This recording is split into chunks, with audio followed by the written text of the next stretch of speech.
Hello students, आज हम पाठ 17 की पाठ योजना 3 पढ़ेंगे, जिसमें A4 आकार के कागज़ में लिखी गई कहानी साबरमती आश्रम में दिन के उजाले में गांधी जी का ज़्यादा समय चरखा चलाने में व्यतीत होता था और डैश के डैश में डैश समय चिट्ठियों के जवाब देने में। गांधी जी अमीर डैश किसी को भी असमान रूप से नहीं देखते थे, वे सभी को एक डैश समझते थे। उन्होंने हमें परतंत्रता के मार्ग से मुक्ति दिलाकर डैश का मार्ग दिखाया।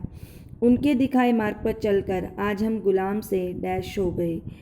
ये प्रत्येक जोड़े के लिए एक पर्ची है और नीले रंग की पर्ची में दिए गए जाने वाले शब्द हैं समान, अंधेरा, आज़ाद, थोड़ा, गरीब, स्वतंत्रता, रात। और मुख्य शब्द क्या हैं? विपरीत, पक्ष और विपक्ष। तो बच्चों, इस पाठ्य योजना को पढ़ने के बाद कविता या कहानी में आए शब्दों के विलोम शब्दों को आप बता पाएंगे।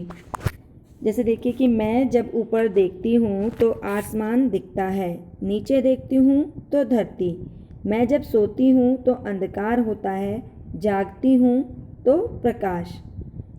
मैंने अपनी बात में किन किन शब्दों और उनके विलोम शब्दों का प्रयोग किया है, बताएंगे आप? आसमान, धरती, अंधकार, प्रकाश जैसे विलोम शब्दों का प्रयोग किया है मैंने यहाँ पर, है ना। तो अब आपको जो कार्य मिल रहा है वो है कि अपने साथी के साथ लाल रंग की बड़ी पर्ची में जो लिखी कहानी को पढ़ेंगे आप और उसमें आई रेखांकित शब्दों को पहचानेंगे। उन रेखांकित शब्दों के विलोम शब्दों को नीले रंग की पर्ची में से छांटकर रिक्त स्थानों को भरेंगे और कहानी को पूरा करेंगे। ठीक है, तो आप इस तरह से इस चार्ट की सहायता ले सकते हैं अपने काम को करने के लिए कि विलोम शब्द हैं और एक दूसरे का विपरीत अर्थ बताने वाले शब्द होंगे जो आप शब्द लिखोगे और दो चीज़ों के बीच के अंतर को बताने के लिए इस्तेमाल किए जाएंगे और किसी विषय के दोनों पक्षों के बारे में बताने के लिए होंगे, यानी एक उसका सीधा पक्ष होगा, एक उल्टा। और इसमें आप लोग जब आप ये एक्टिविटी कर लेते हो तो उसके आधार पर ये कुछ प्रश्न हैं। जैसे आपने अनुच्छेद में आए रेखांकित शब्दों के लिए किन किन विलोम शब्दों को लिखा।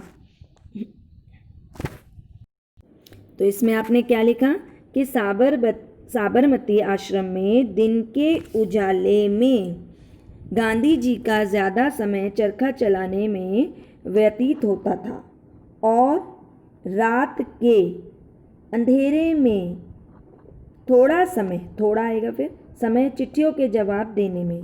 गांधी जी अमीर गरीब किसी को भी असमान रूप से नहीं देखते थे, वे सभी को एक समान समझते थे।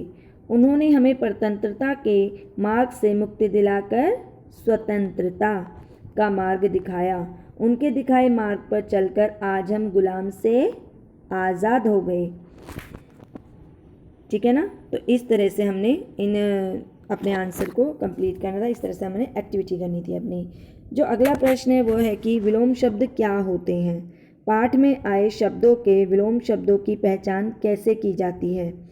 लिखते समय विलोम शब्दों का प्रयोग क्यों करते हैं। अब हमें इन प्रश्नों के उत्तर भी देने हैं, तो वो भी इस तरह से हम दे सकते हैं कि विलोम शब्द वो शब्द हैं जो एक दूसरे के विपरीत अर्थ बताते हैं, यानी उल्टे अर्थ बताते हैं।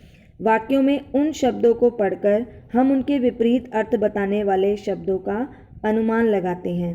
विलोम शब्दों के इस्तेमाल से दो व्यक्तियों या वस्तुओं के बीच के अंतर को बताने या समझने में मदद मिलती है। लिखते समय विलोम शब्दों का प्रयोग करके हम किसी बात के पक्ष विपक्ष, लाभ हानि आदि दोनों रूपों के बारे में बता सकते हैं। अब जो तीसरा प्रश्न है वो ये है कि गर्म ठंडा, सर्दी गर्मी, इन शब्दों और उनके विलोम शब्दों का प्रयोग करते हुए क्या आप एक छोटी सी कहानी बना सकते हैं? कैसे? तो बच्चों, आपने इस तरह की एक छोटी सी कहानी बनानी है। इस बार छुट्टियों में मैं असम घूमने गई और मेरी दोस्त आकृति पुणे गई। असम में सामान्यतः हल्की ठंड रहती है लेकिन पुणे में गर्मी। उसके साथ उसका बड़ा सा परिवार गया था लेकिन मेरे साथ मेरा छोटा सा परिवार था। हम सभी उजाला होने पर घूमने निकलते थे और अंधेरा होने से पहले वापस आ जाते थे। रात कब हो जाती थी पता ही नहीं चलता था। तो बच्चों देखा, इस तरह से आप विलोम शब्दों का प्रयोग करते हुए एक छोटी सी कहानी भी लिख सकते हैं। अब इसमें बच्चों अगर आपको ज़्यादा समस्या आती है तो कहानी में आए रेखांकित शब्दों को ध्यान से पढ़ते हुए उनके विलोम शब्दों के बारे में सोचें। और दूसरा आप क्या कर सकते हैं कि स्वतंत्रता शब्द का विलोम शब्द क्या है, यानी गुलामी, अधीन, कब्जा या परतंत्रता। तो आपने कितने और कौन कौन से शब्द चुने ये आप लिख सकते हो। इसके बाद इस पाठ योजना को पढ़ने के बाद आप लोग वर्कबुक में कार्यपत्र 17.3 करेंगे और गृह कार्य में आप पाठ्य पुस्तक में से अभ्यास प्रश्न 5वां, 6ठा और 7वें प्रश्न का उत्तर लिखेंगे। Thank you.